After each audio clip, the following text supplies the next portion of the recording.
a name of this quality. And I think the way this move went down is the next stage of MLS, which is he's not the star they're building this team around. This is a big name Brazilian who's on a 1-year flyer for a reasonable deal because Orlando, I think right now, it's striker by committee.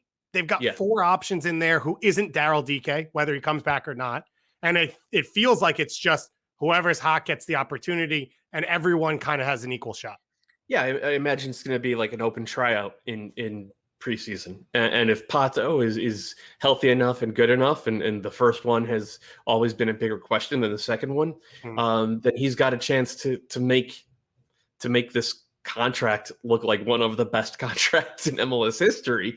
And this flyer that Orlando City's front office took on him work out great. But it's a huge question with him.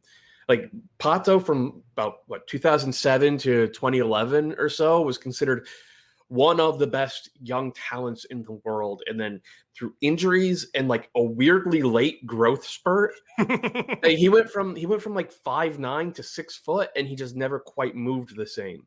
It was the next Shevchenko. It felt like that was the move. Yeah, and it just didn't work out for him. Now he still scored at a good clip in China. He was pretty effective as a sub, mostly for Sao Paulo, which is not a bad level. But this is not a blister the paint type of signing anymore. But if he maybe he has like a Bradley Wright Phillips style career renaissance in him, and that would be a great story because Daryl DK is a great story, and Carlos Vela is a great story.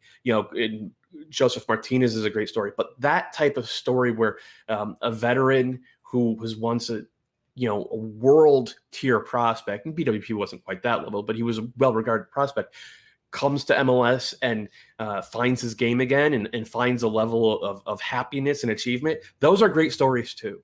So it's going to be interesting to watch, but I will take the under. I do expect one of the younger kids to sort of follow in DK's footsteps and win that job this year. Just so you know, the over-under line I set was 1.5 goals for Pato. So you took the under on that one. Oh, I expected it to be around no. 6.5 or something. If you're going to take the under before I set the line, then I can set the line wherever I want.